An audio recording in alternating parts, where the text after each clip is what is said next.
alunos pacientes, porque hoje a nossa aula também se dará numa configuração de clínica, de atendimento, um atendimento médico. Como assim? Vocês sabem que eu estou aqui incorporado no Doutor Saudável e hoje nós iremos aprender um pouco sobre a célula.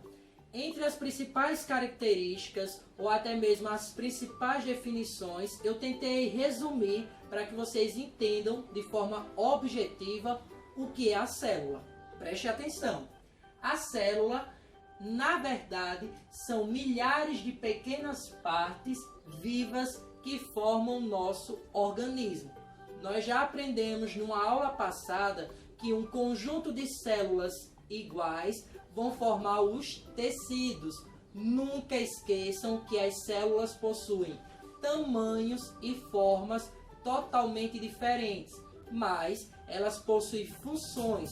E quando elas encontram aquelas parentes, as familiares, elas vão se juntando, se unindo com o mesmo objetivo, com o mesmo propósito, uma mesma função e, consequentemente, irão formar os tecidos, tá? Então, pensou em uma pequena parte viva do nosso organismo, é a célula, tá ok? Quando nós estamos falando sobre os seres, nós podemos falar que existem dois, os unicelulares e os pluricelulares. Uni já está falando um, pluri já está falando de vários, muitos. Os seres unicelulares são as amebas e as bactérias.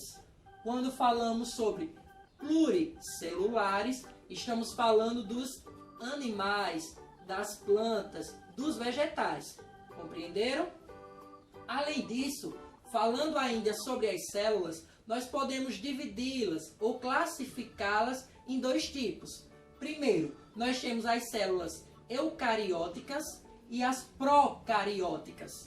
As células eucarióticas, elas são um pouco maiores, elas são mais complexas no tocante à estrutura, beleza? As procarióticas, elas são mais simples, não tem tanto requinte, é bem basiquinha, beleza? Agora, professor, me diz aí em que tipo de ser vivo eu encontro células eucarióticas? Nos animais e nos vegetais. E as procarióticas, nós encontramos essa estrutura celular nas amebas e nas bactérias.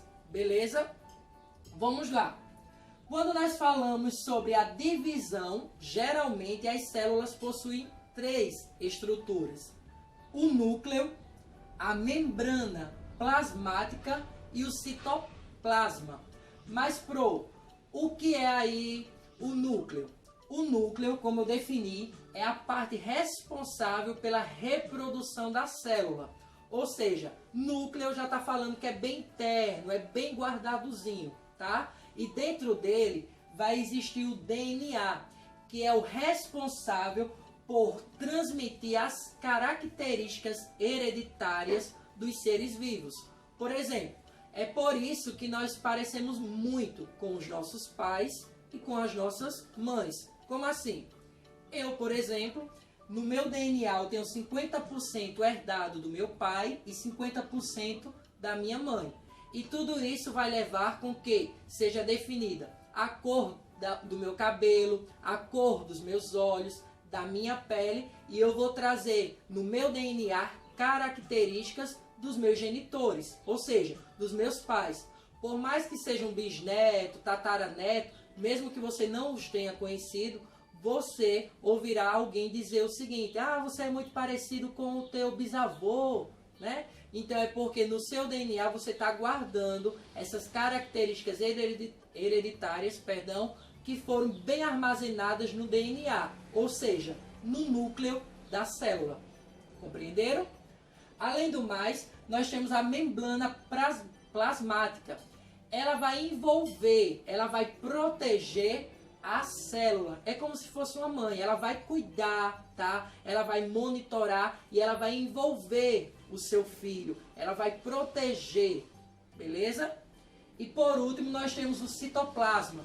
Ele vai ser uma espécie de armazém, de um depósito, pois ele vai armazenar todas as substâncias que forem necessárias para que a célula permaneça viva, beleza? O núcleo, ele é interno e ele vai guardar dentro de si o quê?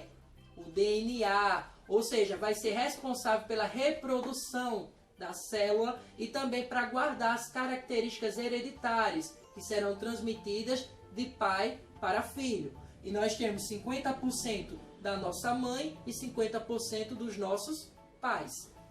O segundo, a segunda divisão, a segunda estrutura da célula é a membrana plasmática. Vai envolver e proteger a célula. E o citoplasma vai armazenar as substâncias que são necessárias para tornar e permanecer fazendo com que a célula esteja viva, beleza? Para a gente finalizar, nós temos aqui alguns tipos de células. Nós temos as hemácias, ou os glóbulos vermelhos, que estão, na verdade, presentes no nosso sangue e são responsáveis por quê? Pelo quê, na verdade? Por levar o oxigênio para as diversas partes do nosso organismo, tá? Então, elas vão estar assim, vão ser esse transporte de oxigênio para todo o nosso corpo.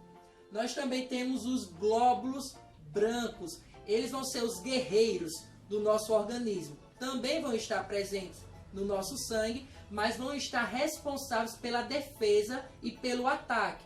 Como assim?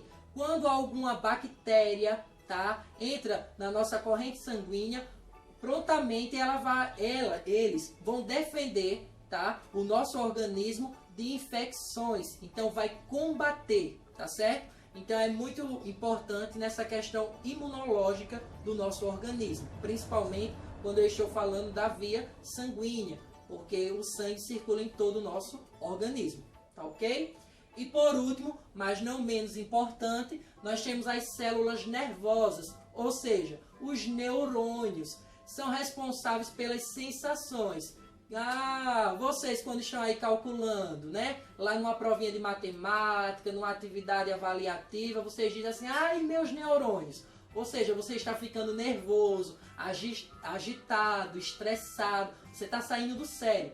Ou seja, está despertando em você estímulos. E esses estímulos que são despertados em vocês é justamente por conta dessas células, os nossos neurônios. Então, quando você sente fome, cheiro, um odor, eles vão essas células elas vão estar despertando em você algum estímulo, Você despertou a sensação por meio ou do olfato, do paladar, do tato, da audição, da visão e, consequentemente, como resposta, vai ter algum estímulo que você vai reagir. Ou um espirro, Ou você vai falar alguma coisa, que tá fedido, ou você vai se estressar, se estourar e por aí vai. Deu para vocês compreenderem? Agora nós vamos para a parte 2, porque eu vou apresentar tudo isso que eu falei para vocês por meio de uma célula, beleza? Vem comigo. Pronto, pessoal. Para a gente finalizar a nossa aula, estudamos um pouco, a teoria. Agora nós vamos ver na prática, tá certo? Primeiramente, eu vou pegar aqui o meu microscópio, que foi confeccionado única e exclusivamente para esse momento, Ele já está aqui.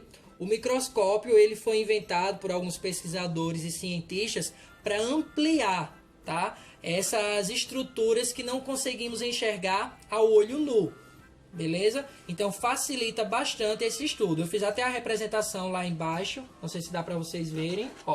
Eu coloquei aqui como se estivéssemos analisando uma célula, beleza? Então vamos fazer de conta que o que eu simbolizei aqui é essa célula, Então, por meio do microscópio, que foi inventado lá no século 17, nós vamos conseguir ampliar essa estrutura, só que aqui você consegue perceber, a olho nu.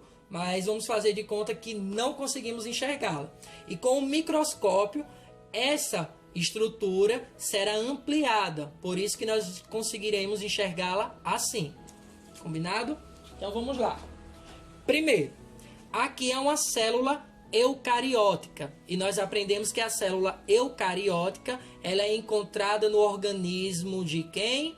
Dos animais e dos vegetais. Percebam que ela é mais complexa. Aqui, em torno dela, consigam perceber aqui que existe uma, como é que eu posso falar? Uma estrutura amarelada, certo? Toda essa estrutura aqui amarelada, nós chamamos ela de membrana plasmática. E vocês lembram? Ela é responsável por envolver toda a célula e proteger. Combinado? Não esqueçam. Essa parte lilás que vocês conseguem enxergar, nós chamamos ela de citoplasma. Vai ser responsável pelo armazenamento de algumas substâncias responsáveis para permanecer fazendo com que a célula esteja viva, né? Então, vocês conseguem perceber aqui algumas estruturas que nós estudaremos um pouco mais adiante, tá certo? No interior da célula, nós temos o núcleo, que é responsável pela reprodução. E é nele que está bem guardado, bem protegido o DNA. Lembram que nós temos 50% herdado do pai, 50% herdado da mãe. E o DNA vai ser responsável por transmitir todas as características hereditárias de pai para filho, que vai trazer a definição do nosso cabelo, a cor da pele e dos olhos, entre outras características que nós tenhamos fisicamente. Combinado? Então eu espero que vocês tenham entendido. E aqui está um exemplo de uma célula eucariótica. Beijos e abraços. Até a próxima.